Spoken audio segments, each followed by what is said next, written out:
جو ہم نے برسوں اس جماعت کے لیے کی تھی، آپ سے معذرت، اور آپ کو اور آپ کی ٹیم کو تو میں کبھی معاف نہیں کروں گا۔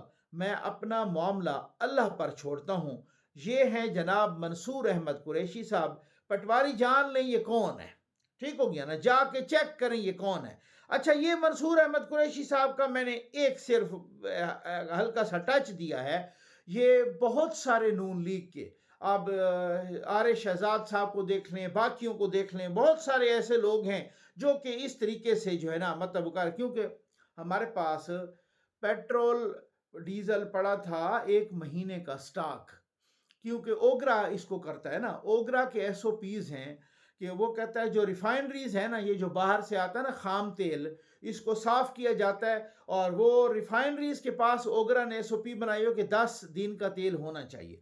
باقی ہیں آگے یہ جو آئل کی کمپنیاں ہیں، جیسے پی ایس او ہو گیا، شیل ہو گیا، ہیسکول ہو گیا، اٹک ہو گیا، مطلب مختلف باقی بہت سارے ہو گئے، ان کو کہتا ہے بھئی آپ رکھو 20 دن کا سٹاک، تو 30 دن کا سٹاک تو آپ کے پاس پرانا تھا، لیکن آپ نے اس پر بھی 55 روپے فی لیٹر بڑھا دیا، یعنی 115-16 ارب روپے کا ٹیکہ یہ کدھر گئے ہیں، کس کی جیب میں گئے ہیں؟ اچھا، پھر اس کے بعد یہ ستم بلائے ستم، پوری دنیا کا اب تو چارٹ آ گیا، اب تو پوری دنیا کا ایک ریکارڈ آ گیا ہے کہ اس بھارت نے تو بالکل 0% انکریز کیا ہے، باقی ہر کسی نے اگر کسی نے کیا بھی ہے تو 6% زیادہ سے زیادہ، ہم نے 20% کیا ہے۔ یعنی کیا جنگ، یہ وہی والی بات ہے، میں کہیں کسی نیوز کی ہیڈ لائن دیکھ رہا تھا کہ جنگ ایران میں ہے لیکن مہنگائی پاکستان میں ہے۔ آپ کوئی انوکھے آ گئے ہیں عوام کا ستیہ ناش کرنے کے لیے، آپ کو یہ نہیں کہ پوری دنیا کا یہی معاملہ ہے نا۔ اب میں دیکھ رہا تھا برطانیہ کے گیس کے ذخائر ختم ہو رہے ہیں، تو اس کا مطلب یہ تو نہیں ہے وہ عوام پر بم گرا دیں۔ آپ نے جس طریقے سے پرانا سٹاک بھی آپ نے نئی قیمت لگا کے بیچا ہے، اس طرح سے آپ نے، اور پھر اس کے بعد آپ اس کو نا ڈیفینڈ کر رہے ہیں، تو یہ سارے کا سارا نون لیگ کو بھگتنا پڑے گا انشاءاللہ۔ یہ آپ دیکھ لیجئے، کیونکہ وہ بھلے کہتے رہیں کچھ بھی ہو، یہ فارم 47 کی کچھ بھی ہو، کہتے ہیں ساڑی گال ہو گئی ہے، ہمارا اگلا الیکشن آنے دیں، عوام میں جانے دیں۔ آپ عوام میں منہ دکھانے کے قابل ہی نہیں رہے، یہ میں آپ کو بتا دوں۔ ایک بڑی خبر ہے بھائی، اور وہ بڑی خبر یہ ہے کہ کل ایران کے آئل کے ڈیپو پر حملہ ہوا، ٹھیک ہو گیا؟ اچھا، ایران کے آئل کے ڈیپو پر یہ حملہ ہوا۔ ہمارے ہاں بھی ہیں مختلف پیٹرول کے ڈیزل کے جو ڈیپو ہوتے ہیں، یہ ہوتا ہے نا ریفائنری سے لے آتی ہیں نا کمپنیاں لے آتی ہیں، ریفائنری صاف کرتی ہیں نا تیل کو، اور وہاں سے آگے لے آتی ہیں ٹینکروں کے ذریعے، ٹھیک ہو گیا، یا بہت ہی ایڈوانس کو ملک ہو تو پائپ لائنوں کے ذریعے، تو ٹینکروں کے ذریعے ادھر لے آتے ہیں اور وہاں پر وہ ڈیپو میں ذخیرہ کرتے ہیں، اور آگے پھر ٹینکروں کے ذریعے جاتا ہے مختلف پیٹرول پمپوں میں۔ وہ ڈیپو میں بہت بڑا تیل کا ذخیرہ ہوتا ہے، اور وہ ادھر پیٹرول بھی ہوتا ہے، ڈیزل بھی ہوتا ہے، ٹھیک ہے۔ ایران کے اس ڈیپو پر حملہ کیا امریکہ اور اسرائیل نے، ڈیپو کو آگ لگ گئی، پورا آسمان کالا ہو گیا، بارش بالکل برسنے لگی، اور کالی بارش، ٹھیک ہو گیا نا۔ اچھا، اب یہ ایک امریکہ کا ایک نیوز ایجنسی ہے، ایکزیوز، AXIOS، ایکزیوز، وہ کہتا ہے کہ US dismayed by Israel's Iran fuel strikes، sources سے۔ ایکزیوز یہ کہتا ہے، یہ ذرا خبر کو سنیے گا، کہ امریکی حکام کے مطابق اسرائیل نے ایران کے 30 فیول ڈیپو پر ایسے حملے کیے جو امریکہ کی توقع سے کہیں زیادہ بڑے تھے، جس سے جنگ شروع ہونے کے 8 دن بعد دونوں اتحادیوں کے درمیان پہلا بڑا اختلاف پیدا ہوا۔ امریکہ کو خدشہ ہے کہ عام ایرانیوں کی توانائی کی تنصیبات پر حملے ایرانی عوام کو حکومت کے حق میں متحد کر سکتے ہیں، اور عالمی منڈی میں تیل کی قیمتیں بھی بڑھا سکتے ہیں۔ اسرائیلی فوج نے کہا کہ یہ فیول ڈیپو ایرانی حکومت اپنی فوج سمیت مختلف مقاصد کے لیے استعمال کرتی ہے۔ ایرانی حکام نے خبردار کیا کہ اگر ایران کی تیل اور توانائی کی تنصیبات پر حملے جاری رہے تو ایران بھی خطے میں اسی طرح کے حملے کر سکتا ہے۔ ایرانی رہنماؤں نے یہ بھی کہا کہ اگر ایسا ہوا تو عالمی تیل کی قیمت $200 فی بیرل تک پہنچ جائے گی۔ اب یہ ایکزیوس کہہ رہا ہے کہ امریکہ اور اسرائیل میں اس پر اختلاف ہیں. امریکہ نے کہا ہے کہ ان پہ حملہ نہیں کرنا چاہیے تھا. اسرائیل نے کہا کہ ہم نے حملہ اس لیے کیا ہے کہ ایرانی فوج ان ڈیپوؤں کو استعمال کرتی تھی اور وہ ہم پہ پھر میزائل مارتی تھی. ٹھیک ہو گیا. اچھا، اب مجھے بتائیں کہ کسی نے مذمت کی ہے بھلا؟ کسی نے، کسی عرب ملک نے، پاکستان نے، کسی نے، کوئی امریکہ کے، کوئی اسرائیل کا نام لے کر کسی نے کوئی مذمت کی ہے؟ نہیں کی. ٹھیک. اب ایران نے مارنا شروع کر دیا ہے ایسے ڈیپوؤں کو اور ایسے ذخیروں کو. اب جب وہ مارے گا نا اسی طریقے سے نا، پھر سارے کے سارے چیخنے لگ جائیں گے. اب اگر یہی لاجک ہے نا، اسرائیل نے کہا ہے ان کی فوج استعمال کر رہی ہے ڈیپو اور وہ ہمیں میزائل مار رہے ہیں، وہ تو اپنا دفاع کر رہے ہیں. آپ پورے خلیجی ممالک کے ڈیپو استعمال کر کے وہاں سے ایندھن بھرتے ہو، آ کے یہاں پہ آپ دھماکے کرتے ہو اور ان پر بم پھینکتے ہو، تو پھر وہ نہیں کریں گے. وہ بھی کہیں گے نا کہ ان کی فوج آپ کے اڈوں سے یہ ایندھن بھرتی ہے، وہ ایندھن آتا کیا ہے؟ آپ کے ڈیپوز سے آتا ہے، ہم ان ڈیپوز کو ہٹ کریں گے. اب انہوں نے ہٹ کرنا شروع کر دیا. اب ایک بڑی مصیبت ہے اور بڑا ایک عذاب آ گیا ہے، اور وہ عذاب یہ ہے کہ پورے کے پورے عرب کنٹریز، بلکہ تقریباً مسلم کنٹریز نے سوائے کو ایک آدھ کے بغیرتی کا ٹھیکہ لے لیا ہے. اب یہ مجتبی خامنئی صاحب یعنی خامنئی صاحب کے فرزند، وہ آ گئے ہیں جناب سپریم لیڈر کے طور پہ، اور ان کا سپریم لیڈر کا باقاعدہ تقرر ہوا ہے. وہ مجلس خبرگان جو ہے، وہ جو ان کے آئین میں لکھا ہوا ہے اسی کے مطابق ہوا ہے. اچھا، اب یہاں پر کچھ پالتو کتوں کے پٹے کھول دیے گئے ہیں، بہت سارے. ٹھیک ہو گیا، میں نام کسی کا نہیں لیتا. اور ان کو وہ کہہ رہے ہیں جناب یہ تو موروثیت ہے، یہ تو وہ باپ کی جگہ پہ آیا ہے، اور یہ تو موروثیت ہے، باپ کا بیٹا ہے، تو یہ تو موروثی سلسلہ ہو گیا نا. امامت میں بھی اب موروثی سلسلہ چل پڑا ہے. میں جو کہہ رہے ہیں، میں یہ کہنا چاہتا ہوں کہ ان کو موروثیت کی الف بے کا بھی نہیں پتا. موروثیت کیا ہوتی ہے؟ موروثیت یہ ہوتی ہے کہ اگر باپ یا حکمران یا بادشاہ یا کوئی بھی وہاں پہ کوئی مذہبی رہنما، وہ اپنے بیٹے کو اپنی زندگی میں اپنے تخت پر بٹھا دے. سمجھ آ گئی آپ کو؟ ٹھیک ہے نا، یہ موروثیت ہے.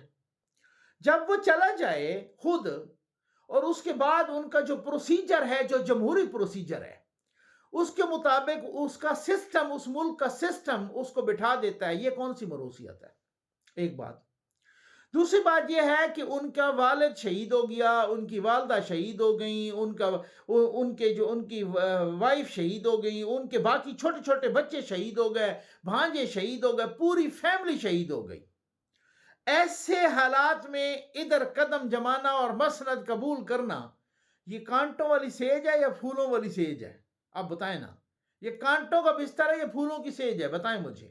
اور خاص طور پر جب بدماست ہاتھی کہہ رہے ہوں کہ بھائی یہ اگر یہ آئے گا بندہ تو ہم اس کو ماریں گے، اور تب بھی وہ قبول کر لے، تو میں تو آپ کی عقل پہ حیران. اصل میں یہ لوگ اگر ہوتے نا، یہ اس طریقے سے بغض کے مارے، میں نے کہا آج بھی کہا، میں نے کہا ایران جنگ نے جب بہت ساری چیزوں کو ایکسپوز کیا ہے نا، امریکہ کو ننگا کیا ہے، اسرائیل کی ٹیکنالوجی کو ننگا کیا ہے، امریکہ کے بہت ساری چیزوں کو اور ان کے اپنے اور سب کچھ اس کے روب دبدبے کو ننگا کیا ہے، سب کچھ بے نقاب کیا ہے. وہاں پہ اس نے ایک اور کام بھی کیا ہے، بہت سارے زنگ آلود دلوں کو بھی بے نقاب کیا ہے. جو بغض سے بھرے ہوئے دل ہیں نا، ان کو بھی بے نقاب کیا ہے. ٹھیک ہو گیا. حالانکہ اس جنگ نے، میں نے کل بھی کہا کہ سنی، شیعہ، بریلوی، دیوبندی، ہر کسی کو متحد کیا ہے. کل میں نے آپ کو لال مسجد کے خطیب کا بیان سنایا. میں نے اور تو اور ان کا اپنا مفتی صاحب کا، جو مفتی تقی عثمانی صاحب ہے، ان سے بڑا مفتی کون ہوگا، ان کا بیان سنایا ایران کے حق میں. تو وہ تو متحد ہوئے ہیں، وہ تو سارے اتحاد کیا ہے. کچھ لوگ ہیں ایسے جو، اب یہ ایسے لوگ ہیں، میں وہ سوچ رہا تھا کہ اگر یہ ان کا بس چلے نا، تو یہ حضرت ابراہیم کے بعد جو ان کے دو بیٹے بنے نا، حضرت اسماعیل علیہ السلام، حضرت اسحاق علیہ السلام، حضرت ابراہیم علیہ السلام کے بیٹے، یہ ان پر بھی موروثیت کا الزام لگا دیں. جو حضرت یعقوب علیہ السلام کے بعد ان کے بیٹے بنے نا نبی حضرت یوسف علیہ السلام، یہ ان پر بھی لگا دیں، ٹھیک ہو گیا نا؟ اور جس طریقے سے وہ آئے نا تو ان پر بھی موروثیت کے الزام لگا دیں۔ یہ ایسے لوگوں کا مجھے کبھی کبھی شک پڑتا ہے معذرت کے ساتھ کہ ان کا شجرہ امام حسین علیہ السلام کے وہ قاتل تھا نا، وہ شمر ذل جوشن، کہیں ان سے ملتا ہے۔ مجھے سمجھ نہیں آتی ان لوگوں کی، ان کو پیڑ کیا پڑی ہوئی ہے، ان کو تکلیف کیا ہے؟ ایک ملک ہے اور پورے عالم اسلام کے عوام، علماء، تمام چھوٹے بڑے، مڈل کلاس، غریب امیر، سارے سپورٹ کر رہے ہیں، سوائے حکمرانوں کے۔ ان کی بغیرتی کی اپنی مثال ہے اور ان کا اپنا ایک سلسلہ ہے۔ اب امریکہ، یہ اپنا چائنا اور روس، یہ بالکل کھل کے سامنے آ گئے ہیں۔ اور روس کے جناب، روس کا جو وہ صورتحال ہے، اس نے وزیر خارجہ نے یہ کہا ہے، میں اس کا آپ کو پڑھ کے سنا دیتا ہوں کہ روس کے وزیر خارجہ نے عرب ممالک کے اس گروہ کی جانب سے جس کی نمائندگی آپ کر رہے ہیں، حقیقت یہ ہے کہ آپ نے کئی عرب بادشاہوں کو پہلے ہی خبردار کیا تھا اور عوامی طور پر کہا تھا کہ معاملے کو فوجی حل کی طرف نہیں لے جانا چاہیے اور فضائی حدود استعمال کرنے کی اجازت نہیں دی جائے گی، جیسا کہ میں پہلے بھی کہہ چکا ہوں۔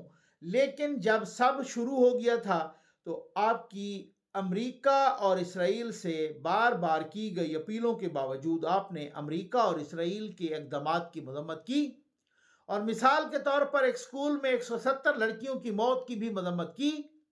میں نے یہ بھی سنا ہے کہ آپ کے ممالک، میرا خیال ہے کہ بحرین بھی، آپ اقوام متحدہ کی سلامتی کونسل میں قرارداد پیش کرنا چاہتے ہیں جس کا مقصد ایران کی جارحیت کی مذمت کرنا ہے، لیکن اس میں امریکہ اور اسرائیل کے اقدامات کا ایک لفظ تک کا بھی ذکر نہیں ہے۔ یہ روس کے وزیر خارجہ کہہ رہے ہیں عربوں کو کہ شرم کرو، تم قرارداد لانا چاہتے ہو ایران کے خلاف، تو امریکہ اور اسرائیل کے خلاف تو ایک لفظ نہیں ہے۔